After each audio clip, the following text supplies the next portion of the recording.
Bom dia a todos, prazer estar aqui, obrigado Priscila, Ricardo, a gente está aqui entre amigos, né, conversar um tema de absoluta importância, né, que foi exatamente o impacto aí na prescrição de antimicrobianos na pandemia de Covid e toda a situação que decorreu disso, né. Bom, revisando alguns pontos importantes, né, a Covid certamente não é um vírus respiratório, certamente não é uma doença apenas de vias aéreas superiores, nem de vias aéreas inferiores. É uma doença sistêmica, grave, e que todos nós acompanhamos a sua situação. E o problema é que, muitas vezes, né, não é apenas só pelas complicações do vírus, que geram um processo inflamatório e um fenômeno de imunotrombose, que é o mecanismo mais importante que explica toda a fisiopatogenia da Covid, mas muitas vezes ela, principalmente na atual onda de subvariantes da Ômicron, a gente tem observado que complicam doenças de base. Então, muitas vezes, interna um paciente no hospital sem aquele quadro típico, né? E muitas vezes evolui com um quadro respiratório, você investiga e é Covid positivo. Mas tem aquelas complicações típicas, né? Que determinaram aí durante toda a pandemia que todos nós vivemos, os quadros de insuficiência respiratória, sepse e as complicações vasculares em decorrência disso.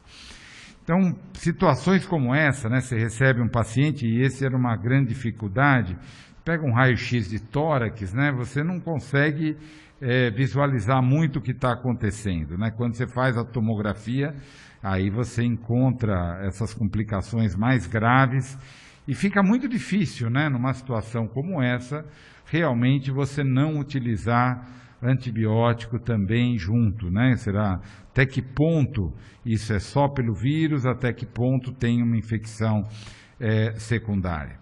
Essa foi até a primeira paciente que a gente internou lá no Hospital São Paulo, em 15 de março de 2020, foi nosso primeiro caso, uma paciente que ela teve, inclusive, na época ela tinha contato que foi conheceu uma francesa que estava com quadro gripal, foi logo no comecinho da pandemia, ela adquiriu o vírus e foi internada lá no nosso hospital. E a gente não entendia direito, né, naquele momento, mas essas lesões já hoje claramente típicas, né, do comprometimento da Covid, né, esse filtrado em vidro fosco, essas opacificações mais periféricas, mas o processo dela evoluiu com insuficiência respiratória. A gente, na época, inclusive, tratou ela com antibiótico, ela já estava internada quando ela começou a piora clínica, no 8º dia ela piorou a parte respiratória, a gente entrou, inclusive, já estava internada há 8 dias com piperacilina, tazobactam, e ela foi melhorando. No 16º dia, ela teve alta com melhora do quadro, mas realmente é complicado, né? Não é muito simples a gente segurar, muitas vezes, num paciente como esse, a utilização de antimicrobianos. E isso foi visto, né, em diversos estudos, quando a gente avalia o que aconteceu em outros países, né, aqui na Itália, que todo mundo acompanhou a situação, e mostra que realmente a incidência de pneumonia associada à ventilação foi muito importante nesses pacientes. Houve um aumento significativo dos pacientes com pneumonia associada à ventilação. Essa publicação do CHEST foi muito legal, porque mostra também, foi uma das primeiras, né, que mostravam exatamente o aumento de multiresistente em pacientes internados em unidade de terapia intensiva, um impacto significativo, tanto de casos de infecção, principalmente pneumonia associada à ventilação, como também aumento de infecção de corrente sanguínea e também de bactérias multiresistentes. Então, na verdade, eles tinham uma situação bastante estável na UTI. Quando você lê o artigo, isso fica muito claro, e aí, de repente, eles começam com surtos de bactérias multiresistentes. E outra situação de que você pense em utilizar antimicrobiano e toda a dificuldade é exatamente esclarecer o que é uma pneumonia secundária associada à ventilação, o que é uma complicação da Covid. Porque esse estudo, por exemplo, mostra um outro impacto, né, da Covid, que é no tempo de internação. Então, por exemplo, o tempo médio de permanência desses pacientes são altos, muitas vezes não é nessa magnitude de quase 30 dias, mas é difícil um paciente ter alta de uma unidade de terapia intensiva com menos de 15 dias, 20 dias de internação. É muito frequente, né, esses pacientes, somente que vão para a ventilação mecânica, terem alta mais precoce. Dados aqui de São Paulo, né, então, até de janeiro a dezembro de 2021, são os últimos dados fechados aí pela Covisa aqui de São Paulo, mostram exatamente um aumento, né, em 2020 de 41% de pneumonia associada à ventilação, 39% em 2021 de pneumonia associada à ventilação, assim como infecção primária de corrente sanguínea. Quer dizer, teve um aumento de praticamente 50% aqui, mostrando a importância, né? Na verdade, em 2021, nós tivemos um aumento de todas as infecções relacionadas à assistência à saúde e relacionadas a procedimentos invasivos, pneumonia, infecção primária de corrente sanguínea, infecção do trato urinário. Então, quando a gente vê essa série histórica, lá desde 2005, né, existia uma tendência de diminuição das infecções hospitalares, mas agora já retomou novamente esse crescimento que nos preocupa bastante, se a gente conseguirá voltar a uma situação de menor incidência, porque houve uma desestruturação de muitas das nossas unidades de terapia intensiva. E aqui mostrando também, né, infecção primária de corrente sanguínea, como houve um crescimento aqui nas UTIs de São Paulo, mostrando a importância do impacto da pneumonia. Bom, e em relação aos antimicrobianos, né, o que a gente acertou, o que errou?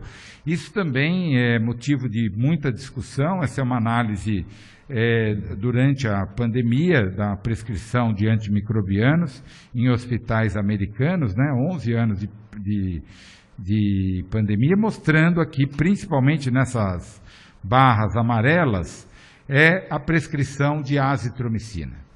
Então vejam como cresceu, né, a prescrição de azitromicina durante a pandemia de Covid. O que aconteceu aqui? Na barra laranja, doxiciclina, então vê claramente também um aumento, porque a doxiciclina é uma das medicações, a vibramicina, né, aqui no Brasil comercialmente, é uma das medicações muito utilizadas nos guias americanos, e a seguir as cefalosporinas, né, mostrando aí tanto a amoxicilina e a amoxicilina. Então, mostrando que esse crescimento, a cefalosporina e depois a amoxicilina. Então, isso mostra, né, principalmente a utilização de macrolídeos, porque existia, né, no início da pandemia, uma ideia de que a azitromicina poderia ter alguma atividade contra o SARS-CoV, o que não se mostrou verdadeiro, né? Os estudos posteriores mostraram que nenhuma atividade, inclusive os pacientes podiam ter piora do quadro pelos eventos adversos, né? Principalmente os quadros mais leves de Covid. E nesse estudo, né, eles avaliaram o quanto essa intervenção foi adequada. Então vejam aqui, eu coloquei aqui em vermelho, nessa barra vermelha, vocês vão ver aqui, tanto para aqueles quadros mais graves, como para aqueles quadros mais leves, a prescrição de antimicrobiano, ela se mostrou não apropriada em 50% aqui nos casos mais graves e cerca de 60% a 70% para aqueles quadros mais leves. Então, foi uma prática comum a utilização desses antibióticos. Isso mudou, né, com o melhor conhecimento da utilização e do impacto desses antimicrobianos, isso mudou radicalmente. Outros estudos, inclusive aqui estudos brasileiros, na tendência de consumo desses antimicrobianos, mostram também esse impacto do crescimento da azitromicina, que foi provavelmente um dos antimicrobianos mais utilizados durante a pandemia, pela sua facilidade, ser via oral. Então, mesmo aqueles quadros mais leves, isso era utilizado com bastante frequência. Mas existem também estudos que conseguiram controlar esse processo. Esse é um estudo indiano, né, que mostra o impacto de um programa de gestão de antimicrobianos, que desde que seja bem estruturado, você conseguia realmente controlar o uso de antimicrobianos. Mas isso não, na verdade, aqui em São Paulo, pelo menos, eu acredito que retrato do Brasil e de muitos outros países, né, além do Brasil, esse consumo de antimicrobiano foi muito elevado.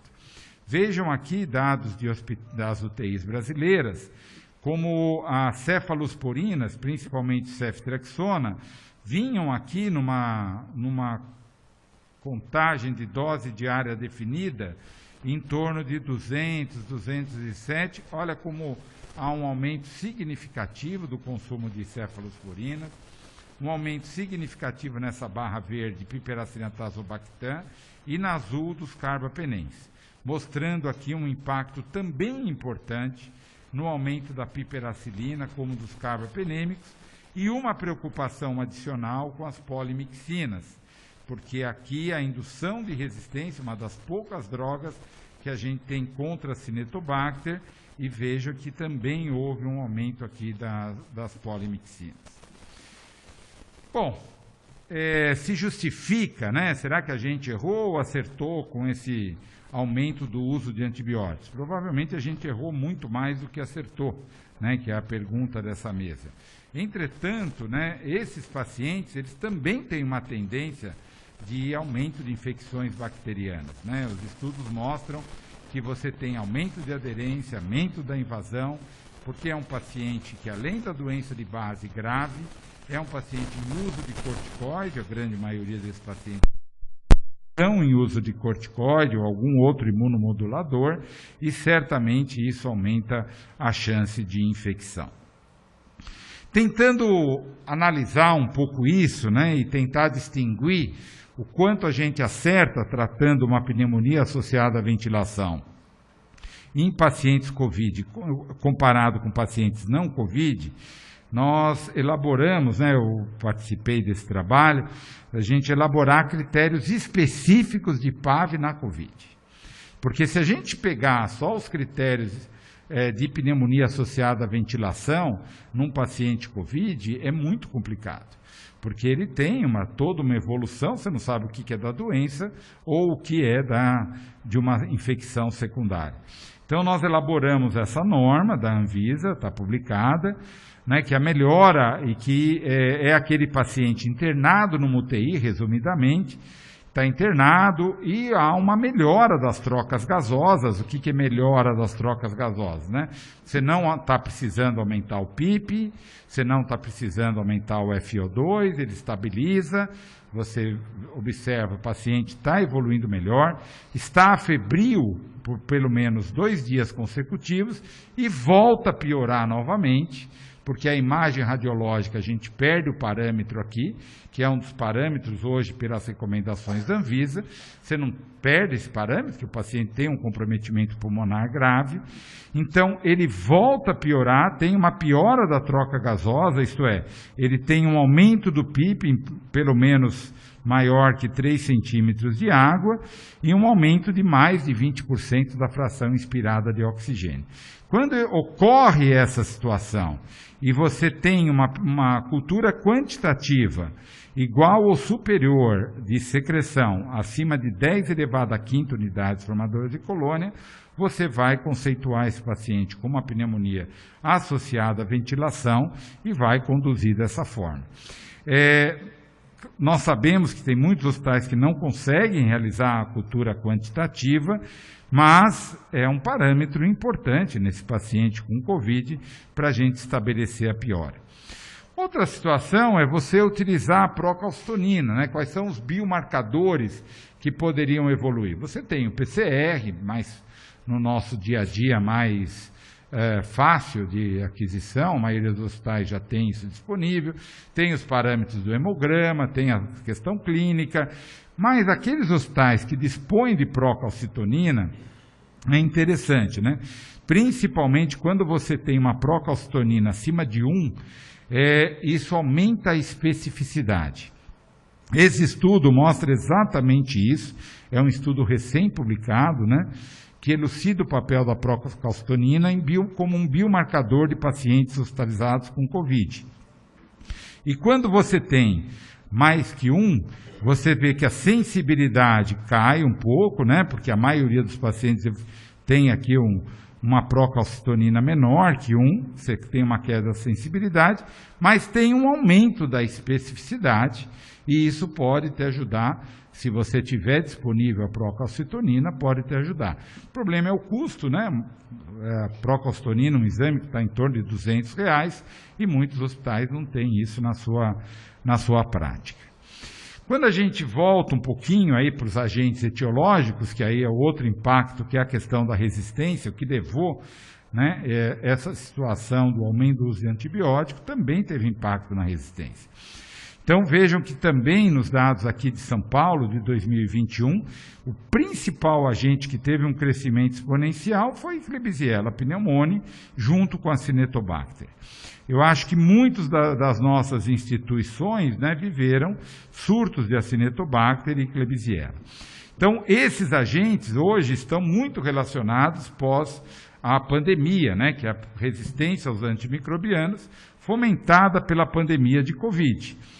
Não é que surgiram novamente. Talvez um desses agentes apareceu e foi, pelas condições, aumentou, que foi a Candida auris, que já tem 2 surtos no Brasil, né? Em Salvador teve um surto que foi controlado e um outro surto que está em pleno andamento em Recife, né? Em Pernambuco.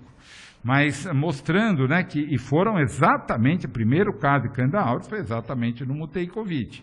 Aqui no Brasil a gente não tinha Candida auris identificada. Então, aumento de acineto, aumento de enterobactéria, especialmente Klebsiella, produção de carbapenemase, como também resistência às polimixinas. E aí, na evolução dos dados do CVE aqui de São Paulo, mostra realmente que hoje nós estamos beirando aí 80%, 90% de Acinetobacter resistente a carbapenem. Então, ele deixou de ser uma droga útil no tratamento. Se você está tendo um surto na sua unidade, aumento de Acinetobacter, o carbapenem ele já virou uma droga secundária na situação. Você não vai tratar empiricamente com praticamente 90% de resistência. E nessa barrinha mais roxa aqui é a Klebsiella pneumoniae. Vocês vejam que a gente está beirando 60% de resistência a carbapenem. Então, deixa de ser uma droga, muitas vezes, utilizada nessa situação. E o que mais nos preocupa, né, é a resistência às polimixinas, porque essa realmente é um problema grave em crescimento. Lá no Hospital São Paulo, nós avaliamos isso. Houve também um crescimento de resistência da Klebsiella à polimixina. Hoje, em torno de 25% das cepas são resistentes à polimixina. Então, veja, resistente a carbapenem, resistente à polimixina. O que a gente vai tratar? Uma pneumonia por Acinetobacter ou por uma Klebsiella multiresistente. É muito complicado e nos preocupa demais, inclusive aparecimento de resistência à polimixina em Acinetobacter. Então, é isso que a gente está vivenciando hoje. O que nos preocupa enormemente foi o aumento da resistência do Acinetobacter nas unidades de terapia intensiva e também de resistência da Klebsiella pneumoniae nessas unidades. Isso também já foi documentado pela Anvisa, né?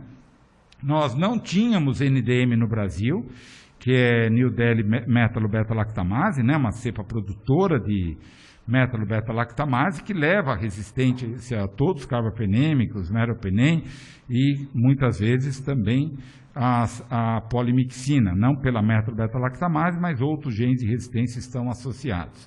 Isso já foi visto tanto em Pseudomonas como em Klebsiella. E recentemente, infelizmente, também nós detectamos o primeiro caso de NDM lá no Hospital São Paulo, uma criança que já estava internada há um tempo longo, né? Já internada há 6 meses lá na UTI, tinha uma doença de base complexa, enfim. E aí, veja só, olha só o antibiograma dela. A gente, olha o MIC, não tem como, né? É dificílimo você tratar uma situação como essa. E a outra preocupação, né, em relação à Cândida. Klebsiella a gente já comentou, Staphylococcus negativo, muitos são contaminação, mas os dados aqui de São Paulo mostram também um aumento de Cândida, espécies de Cândida que estão aqui relatados para vocês. Especialmente aumento de Cândida parapsilosis, Cândida albicans, glabrata e tropicalis. Quer dizer, hoje, praticamente, né, a gente tem aí em torno de 60%, 70% das Cândidas isoladas em hemoculturas são não álbicas, o que preocupa em relação a que droga você vai utilizar nessa situação e o aparecimento da Cândida auris no Brasil, que nós não tínhamos, já descrita, o primeiro caso lá em 2020, né, publicado agora em 2021, em março de 2021, mas que um grande hospital de Recife, um hospital de 900 leitos, referência, né, mostrando aí um aumento da Cândida auris nessa situação. E o problema da transmissão, isso torna mais grave, né, porque as Cândidas auris são multiresistentes. Então, esse é um estudo do CDC, né, mostrando que uma parte significativa das Cândidas isoladas são resistentes a equinocandinas nessa instituição. Então, o que também deixa praticamente sem tratamento muitos desses pacientes. Então, erramos mais que acertamos, certamente, né? A utilização de antimicrobianos foi muito extensa durante a Covid, mas é um erro complicado, né? Claro que tem muitas instituições que utilizaram antimicrobiano a rodo nos pacientes com Covid, inclusive erroneamente na prática ambulatorial, como a azitromicina, mas é uma doença bastante complexa e que deixa a gente com muitas dúvidas, né? Para que lado que a gente vai junto a um tratamento desse paciente durante a evolução. Então, hoje a gente tem uma tarefa enorme, né, de resgatar as nossas UTIs. A gente tem diminuído o número de internações em UTI, mesmo na atual onda de Covid, muitos hospitais já retomaram as suas atividades habituais, né, cirurgias, tudo mais, mas a gente está tendo algum impacto novamente nas UTIs, mas muito menor, claro, do que o ano passado. Então, esses 3 pilares, né, tem que estar no nosso dia a dia. A questão da higiene das mãos, a questão da higiene do ambiente e a gestão dos antimicrobianos. Então, esses 3 pontos, né, eles devem caminhar juntos aí na orientação dos nossos hospitais. A Covid, como conversamos, é uma doença muito complexa. Na pandemia, muitos desses processos foram perdidos, né, porque pacientes ficavam um lado do outro, contratação de profissional habilitado, enfim, tudo a gente sabe e a gente passou por isso. Mas alguns pontos são importantes, né, que a gente aprendeu também durante a pandemia. A gente orientava o profissional a colocar a luva imediatamente ao entrar no quarto do doente, ou muitas vezes, como era uma UTI, você orientava o profissional a colocar a luva e ele ficava com a luva. Examinava um paciente, muitas vezes examinava outro, ia lá, às vezes você pegava profissional digitando no computador de luva, voltava para atender paciente. Quer dizer, isso é um erro absurdo, porque na verdade isso a gente pode melhorar nossas unidades, de você só colocar a luva quando você for examinar o doente. Antes de você examinar o doente ou após o exame do doente, é a prática da higienização das mãos com água, sabão ou álcool gel.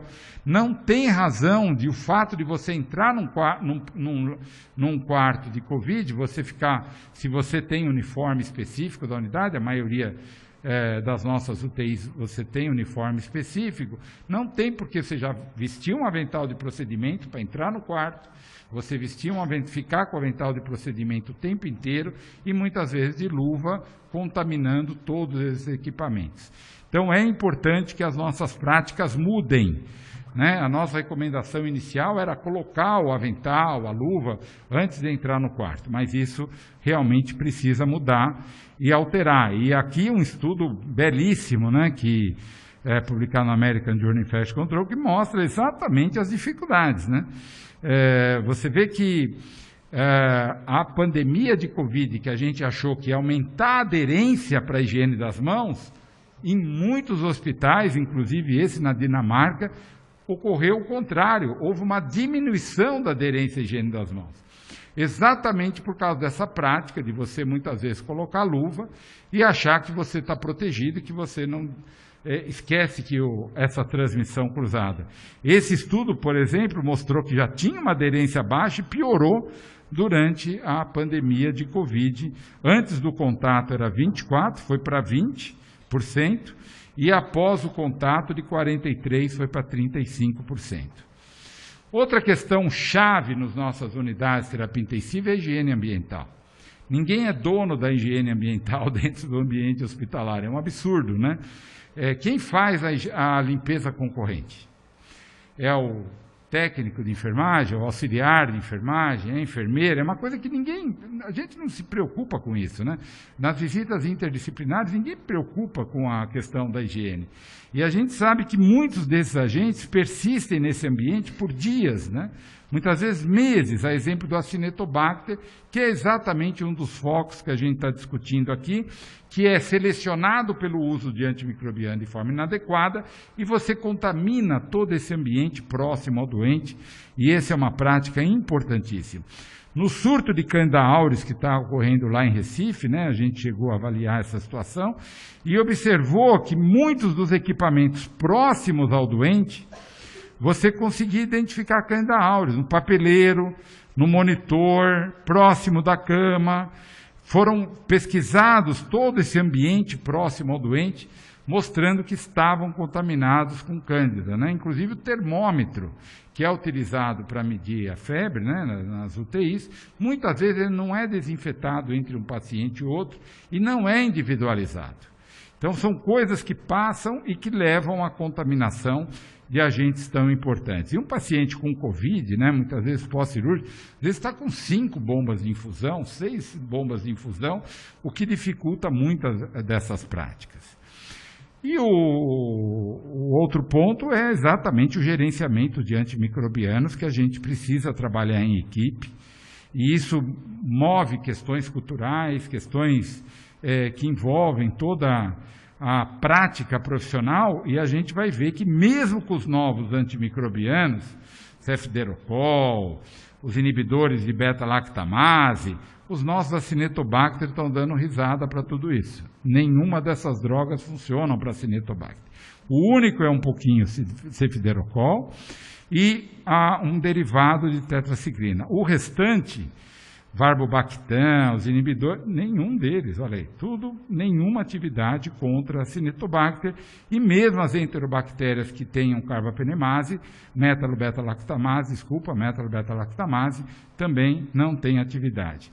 E o uso de antimicrobianos tem relação com as questões também culturais.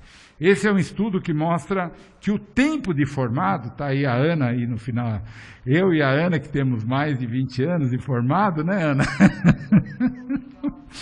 Mais de 20 anos de formado, olha só, tempo de formado, mais que 24 anos de carreira de médico, usa pior antibiótico, usa excessivamente antibiótico. Se você está fora de grandes centros, você usa pior também. E se você é pediatra, também usa de forma errada, utiliza de forma incorreta com maior frequência. E a gente precisa mudar nossas práticas, né? Diminuir tempo de tratamento. Muitos estudos mostram que você pode tratar uma bacteremia por gram negativo por 7 dias, desde que não tenham complicações. E o futuro, né? Tem mais esse 1 minutinho. E o futuro que a gente tem nessa situação? Eu acho que hoje a gente tem caminhado nisso, né? E uma delas é com terapias com fago, que eu acho que funcionariam muito bem. A gente teve uma palestra ontem, né? Com o Will, que trabalha com isso, que você pode utilizar no ambiente Fagos são parasitas de bactérias, matam bactérias específicas, né? E isso pode realmente mudar. Esse aqui é um trabalho da Priscila, que fez parte do seu doutorado, que ela está finalizando, e que, continuação desse trabalho, foi o nosso colega Will, que está na Inglaterra, que exatamente utilizou, numa cepa altamente letal, a terapia com fago para melhorar. Da onde que ele tirou isso? Do esgoto, que é muito rico em fago, né? Então, ele colheu de esgoto lá no Hospital da Priscila, em Barueri, lá no Hospital São Paulo, separou esses fagos e viu que tinha uma atividade excelente contra essa cepa mortal. Então, acredito que a gente errou mais do que acertou com os antimicrobianos. Eu acho que a gente precisa melhorar o nosso diagnóstico, né, especialmente de PAV, nesses pacientes com Covid. Muitos desses pacientes, às vezes, têm um CEPIS alto e aí dificulta realmente o teu critério de antimicrobianos. E realmente está muito atento com esse aumento de resistência, especialmente a polimixina, ceftazidima avibactam. Muitos hospitais já têm relatado resistência por metalobeta-lactamase e aos carbapenêmicos. Era isso que eu ia falar. Muito obrigado.